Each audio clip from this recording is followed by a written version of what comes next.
is Bold TV. Hi, beautiful people. A wonderful, wonderful morning to you wherever it is you are watching. Beautiful, outstanding ladies with disabilities today. It's Bold TV right here on your Facebook and YouTube channel. We come every Saturday, 10:30 a.m., where we bring to you juicy topics, informative, educative, and entertaining topics that concern and affect women and girls with disabilities on Bold TV.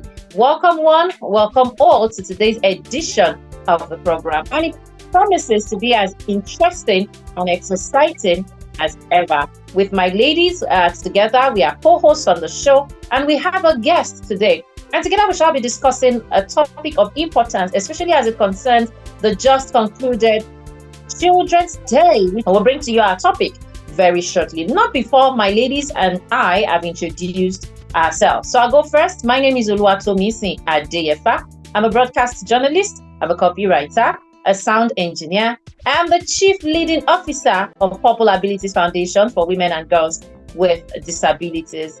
I'm also a disability and gender rights advocate. Feels really good to be on the program today. Thank you. Good morning, people. We are here again. My name is Afia Onitum. I'm a lab scientist. I'm based in New York. I use a wheelchair for spinal cord injury. I'm a member of Bold Hearts Initiative. Glad to be of service. Hello, good morning, ladies. Good morning, online viewers. I remain Osaki Teresa Georgeville. I reside in Port Harcourt, River State. I'm a freelancer and a farmer. A lady, polio warrior. I had somebody right. Okay, so our guest, Chidima, kindly introduce yourself. Tell us your name, what you do, and where you are based, and your kind of disability as well, if you are a woman with disability. Okay, good morning, everyone. Good morning, viewers. I am Chidima Demba. I'm based in Oka. I'm a journalist and a broadcaster, a blogger. And I advocate for disability rights, most especially accessibility rights. I'm a wheelchair user, and I'm a public relations executive as well. Thank you. Okay, welcome Chidima to the program. Chidima is also a right advocate for persons with disability when it comes to accessibility and inclusion, as it's where. She's also a journalist and a blogger, and is based in Oka. That's in Anambra State. Welcome once again, my friend. Okay, to our topic for today, which is investing in our future, means investing in children with disabilities. I'm sure quite a whole lot of people, perhaps if this is your first time of joining us on Bold TV, you are wondering, children with disability, how can we invest in them to ensure that our future is better for it? What does it even mean to invest in a child who has a disability? What are those things we need to do, we need not to do, in order to ensure that our future, where we think of inclusion, sustainable development, leaving no one behind, children with disabilities are also a part of that future. And like I said, this particular edition of Bold TV is commemorating the International Children's Day, which was celebrated in Nigeria and some other countries. And we are doing this to ensure that even when we talk about women with disabilities, when we talk about girls with disabilities, we also talk about children, so that everybody is carried along. The children today will definitely become adults tomorrow. So it means that if we are not planning, if we are not preparing for their growth and development right now, they would grow up, they would develop to be what we would not be proud of, and it will definitely affect our future. So my first question, ladies, is to establish, what investment in the future, what does it mean to you? When you hear investing in the future, I remember when we celebrated International Women's Day, we were also talking about investing in women. Right now, we are talking about investing in children. What does investing in our future mean to you? And I'll start this time out with Afyon. What does it mean to you? Investing, just like the financial aspects, denotes, it means putting aside time and other resources that are necessary to ensure that the security and safety and also the growth and development of any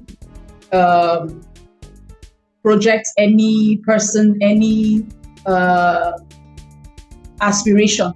And since we're talking about children with disabilities, it means that there must be intentionality in setting aside resources that are channeled towards ensuring their growth and development and equipping them to grow into the kind of adults that they should be. All right, thank you very much. I like the fact that you mentioned equipping them for the future, for tomorrow, when they grow into that adult that they should be, getting them ready. It's all about investing. I mean, when you look at it financially, truthfully, when you put your money on the project, you buy shares, you buy stocks. You're not buying it because of today. You're buying it because you are thinking of tomorrow. Maybe not tomorrow Sunday, but I mean tomorrow, next year, next month, 5 years time, 10 years time. That is why you do some of those things. Osaki, do you have anything to add? What does it mean to you when you hear investing in the future? Just to add up to what Afyon has said, investing means long-time benefit, something you will not use now. It takes time. The nearest future so far, as long as 10 years, 18 years, 5 years. All right, thank you so much. I mean, over what you're looking at, the profit you are hoping to gain over a period of time. Like I said, you might not be reaping the reward of any investment tomorrow, which is Sunday, but I mean, you're looking at it over maybe a short, medium, or long-term period. Okay, thank you. Now that we've established what investing in the future really means, I would like us to go into why do we need to invest in children with disabilities? Can't we just say that, okay, I mean, we're investing in children generally, we're investing in women already, we're investing in the youth. Why do we still need to, set aside resources? Why do we need to equip children with disabilities? Can't we just say, okay, let them just keep living under the charity model and not prepare them for the future ahead? I mean, Frankie, I want you to come in on this one, introduce yourself, and give us something. I mean, why do we need to equip? Why do we need to invest in a child with a disability? Okay, there's a need to invest in our future. First of all, for me, investment simply means laying down groundwork for a better tomorrow. Now, what do you mean planning for a better tomorrow for children with disabilities? Children with disabilities deserve rights to so many things.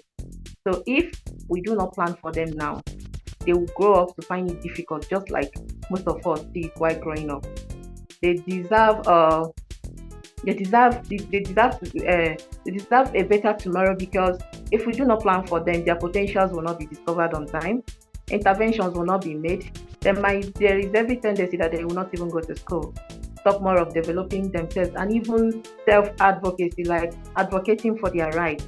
So the need for us to invest now is simply saying, whatever we are doing now, we hope that these children with disability in the future will be proud that, yeah, even with my disability, I was able to do this, because the necessary thing is we are kept on ground.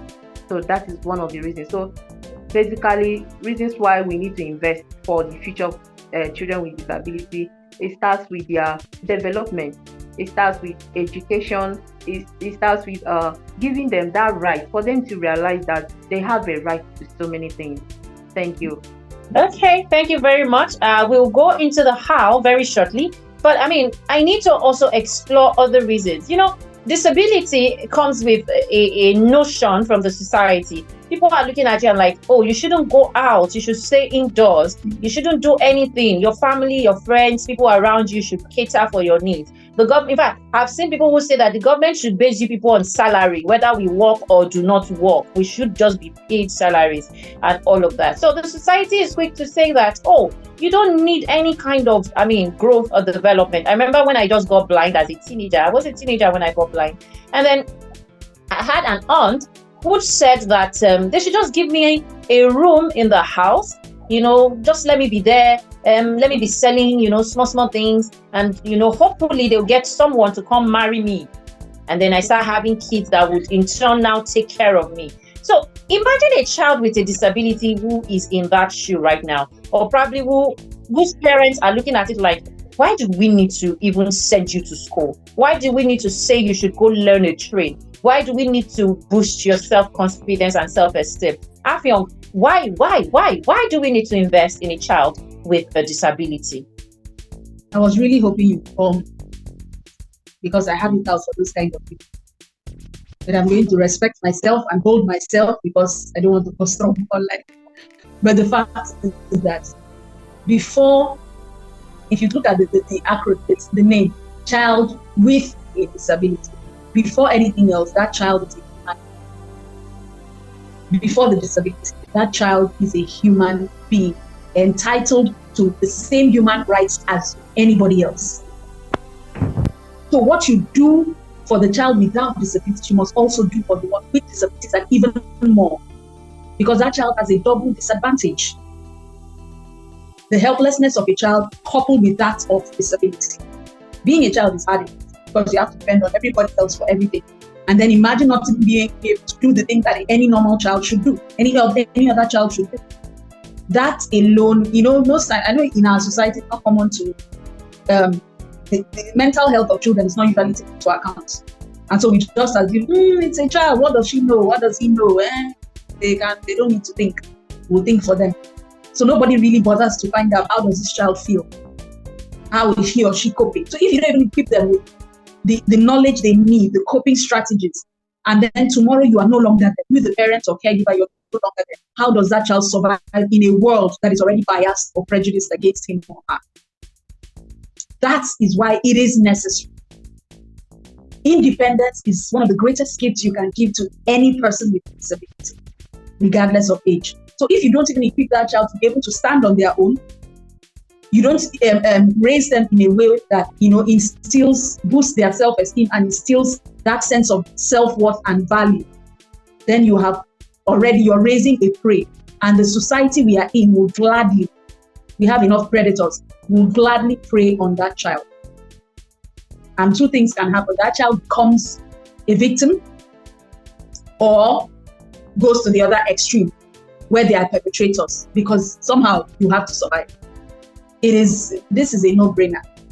With or without a disability, every child deserves to be protected, deserves to be given love and care and all the necessary resources. As a parent, that is your responsibility. That child didn't ask to come into this world like that, and so they deserve your love and protection.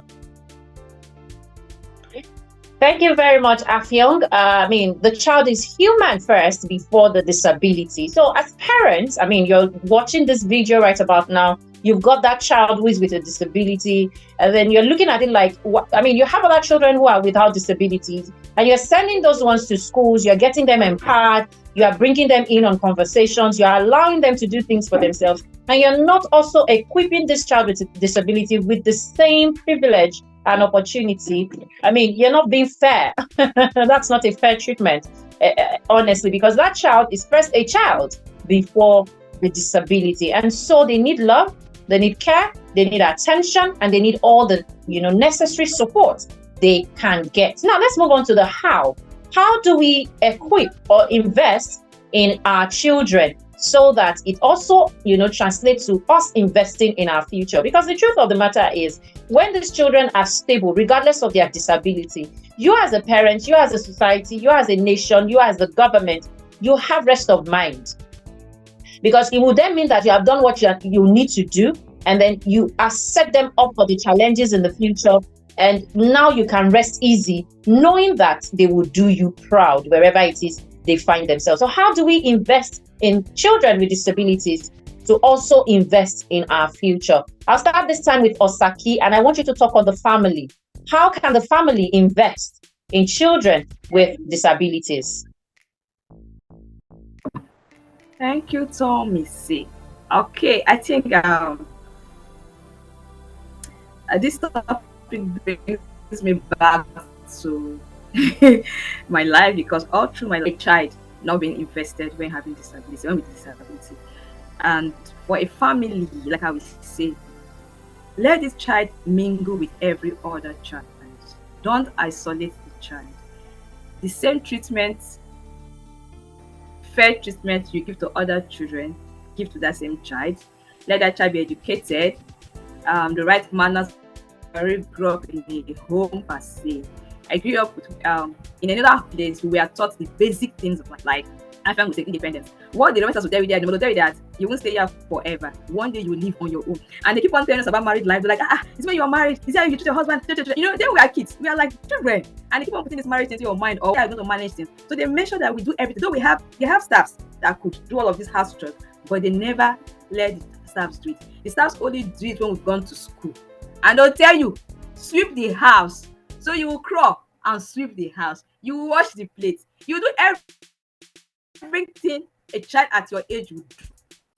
Okay, so I think from what you said, I can deduce that you said family is the smallest unit of socialization, and whatever a child is going to amount to in future starts from the family. Now, this includes biological family or adopted family or the family where you take mouth, they bear, so to speak. So regardless of where that child is growing from, I mean, the guardian, the parent, whatever it is they are growing with, it means that you have to show them all the love. Put them together. Do not isolate them. Do not make them feel excluded from affairs, issues, and activities. Because once they do, it will be easy for the society, for every other agent of socialization to exclude them, and they do not know it. But I mean, once you include them, you carry them along in whatever decision you're doing, you empower them from the family, from the home. It is easier for them to stand up to any treatment of discrimination or stigmatization. Empower them from home. I know families where once a child is with a disability, they set aside plates.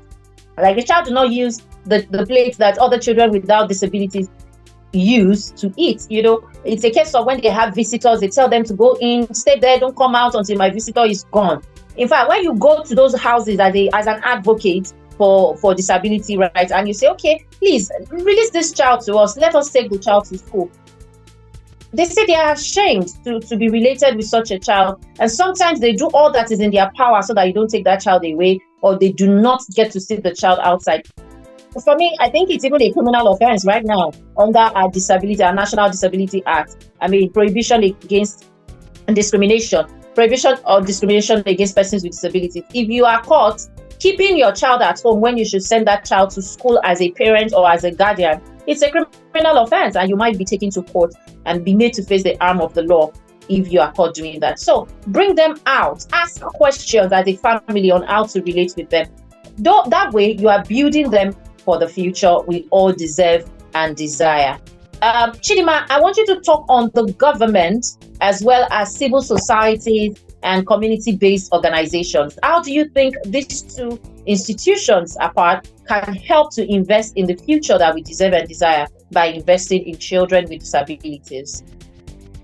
Okay, thank you so much. So for me, I think the government has the role of implementation and enforcement of policies that will be beneficial to children with disabilities. It is their own duty to see that all these laws, for instance, in Anambra State, we have a law, the Anambra State Disability Right Law, that was signed into law over 5 years ago, but majority of what is in that law is still not being implemented. So I feel if the government can help with the implementation process, it will go a long way to plan for these children with disability. Then if they can also start doing the things that are in the law, like rights to free education, rights to health, even rights to marriage and all whatnot. If a child with disability will be able to access education without any issue, making his or her environment accessible for her, be it for the deaf, be it for those with physical disability or any other type of disability. If the school environment is made accessible for the child, you will see that child will have a sense of belonging. These days, I advocate I don't even advocate for government to build special schools anymore, because we find out that yes, majority of us went to special schools, but when we come out, we find it hard to integrate into the society. That's why you see some persons with disability can only work well if they are in organizations of persons with disability.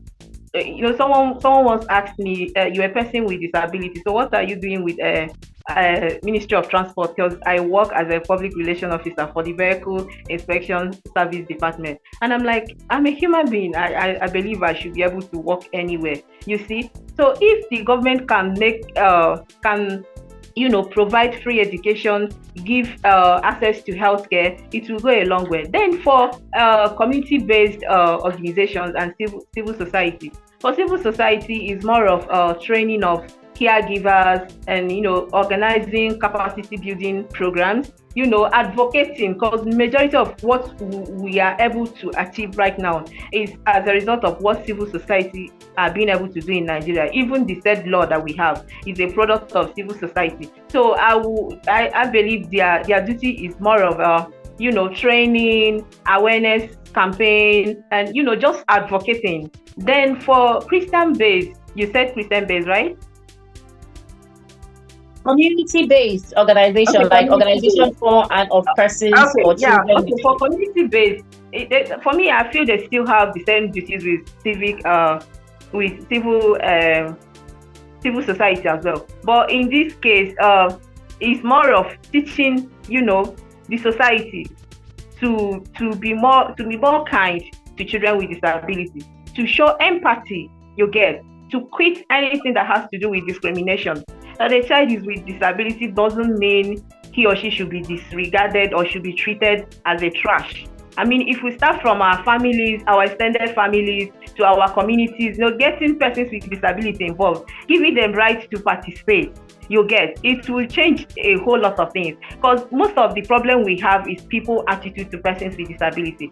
If it can be changed in the community level, trust me, children with disability will have a future where they will be proud to, exercise their rights and show their potentials. So I feel the community base has a role to play with the way people perceive children with disability.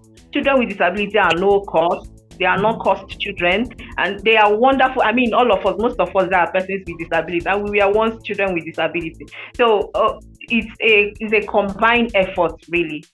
Thank you. Thank you very much for that one. And I like the fact that you said that the government should stand up to its responsibilities.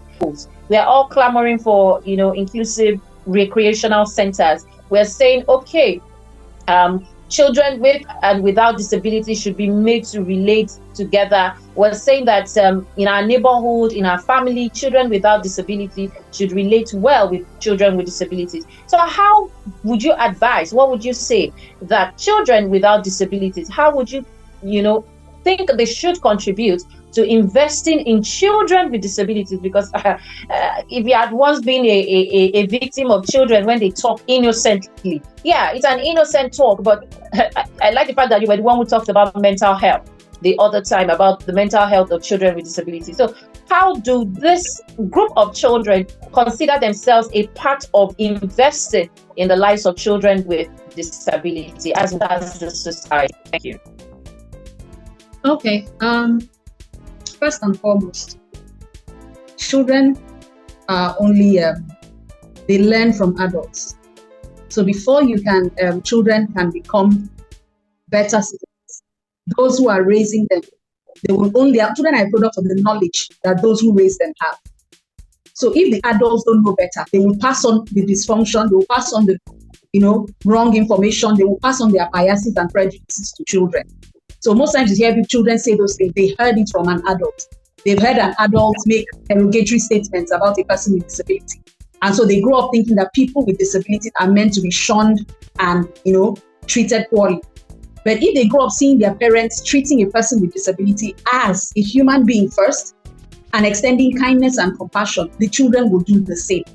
So I think the adults should be the primary target.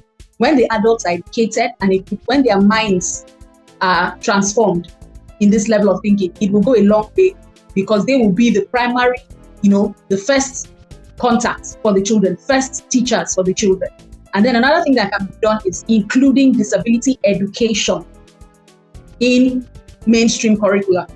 Because if schools, talk about disability, address issues regarding disability, and, let children know that, this is part of our world, this is what you may encounter. And then like Chidima said, if education for children with disabilities is mainstream, not just a secluded or segregated, infrastructure set aside just for them. If they become a regular part of the mainstream education scene, it will be hard for you. Children will be able to ignore it. Children will ask questions. They're naturally curious. And if this is incorporated in the curriculum and they hear about it and they know this is what disability is, this is how you interact with a person with disability, we would have done a lot in changing mindset, because these children will go back home and tell their parents too. So it's a two-way, effort. It's a two-pronged effort. So that's what I can say. Thank you very much, Afiong. And, just like in education, we clamor for cultural education, we clamor for sex education. How about inclusion education, disability education in our mainstream curriculum to ensure that our children, right from their young age, they are aware, they are enlightened, they are unlike we adults, that some of us had to, be with disability to even know about disability. Thank you very much, ladies, for your insightful insights, for your contributions on today's edition, commemorating the International Children's Day, which was celebrated on the 27th of May. And we had, overstressed how to invest in our children with disabilities, which in turn leaves everybody better for it. Because, when a child grows up, a child is like a nation. So when you develop that child properly and the child, gets all that it needs to thrive, you see that the nation would be better for it at the end of the day. Now the child where you not train well, now they selling papa property. Now so my people they talk out. So when you train a child well, it would preserve and protect your property, what is yours, your heritage, and all of that. Thank you so much once again, ladies, for doing this with me, Osaki, Afiong, and our guest Chidima, and of course Frankie, who is somewhere behind the scene. Okay, my name is Florence Marcus. I'm a lawyer and a member of Bold TV. Thank you. I followed part of the insightful conversation, and I just want to add that children with disability have great potentials. I am a person with disability myself. I acquired disability at the age of 5. So all that you're saying about children with disability is part of my lived experience. And I know how people sometimes, just relegate children with disabilities, ignore their potentials. And there is something, I try to correct the impression that some people feel that children with disability just let things go. Disability doesn't affect them that much. But no. From my experience, and I know that it's just that children have a way of dealing with things, but don't really ignore that part of their feelings, their mental health. Talk to them, give them opportunities, make the environment, conducive that they will be able to thrive and realize their potentials. And for parents of children with disabilities, don't give up. Probably that child that you are looking down on may be the star, or the star in your family, may bring about the redemption of your family. Give them opportunity to go to school, educate them. Any kind of opportunity you can give them. Some of the things that I miss as a child with disabilities is the fact that I never had the opportunity to be involved in sports. People look down on you. Just seeing all they see about you is disability. But please remember that children with disability are human beings first, and they should be treated as humans, be given the opportunities where they can thrive. And this starts from the home, goes to the society, our places of worship. It's not all about miracle.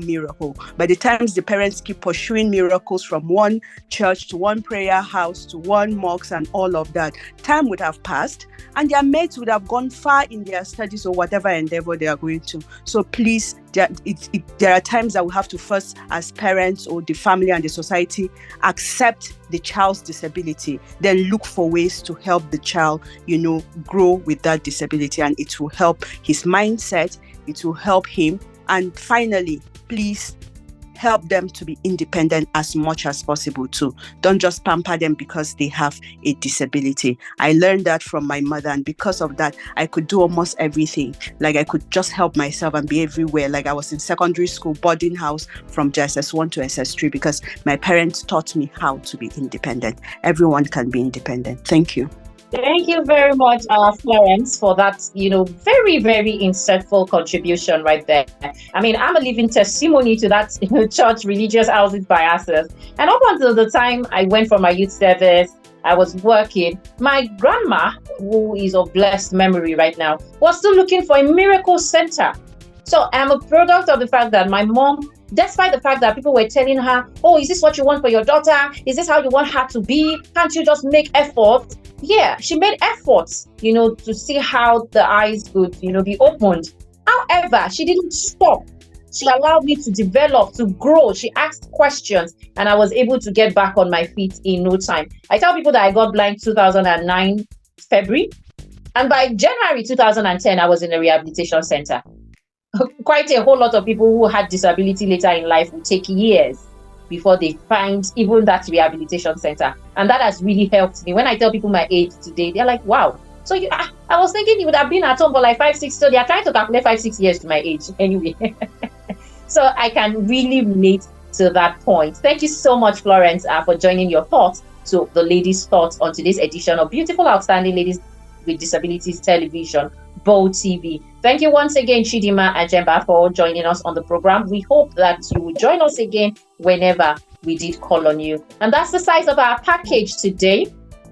On today's edition of Bold TV, please join us again next week, Saturday, when you would have another co-host bring to you a super exciting topic, as it will be another time, 10:30 on your Facebook and YouTube channel, Bold TV, right here with us, as we, give you the info edutainment as it concerns issues around women and girls with disabilities. Thank you for always being there. Thank you for your likes, your comments, your shares. We want to crave your indulgence to continue to do this for us. And if you would like to support the program in whatever way you want to support it, whether you want to join us also as a guest on the program, reach out to any of the co-hosts, Florence, myself, Osaki, Freki, Afyong, Constance, and Grace Oluwatosin. And wherever it is you are onto, will definitely do the needful, and you will be able to support us. We need your support. We call for your support in whatever. Nothing is too small, as well as nothing is too big to support your ladies on Bold TV. Thank you once again, ladies. Please unmute your mic and let's say our goodbyes. Bye. Thank you. Thank you. Bye-bye.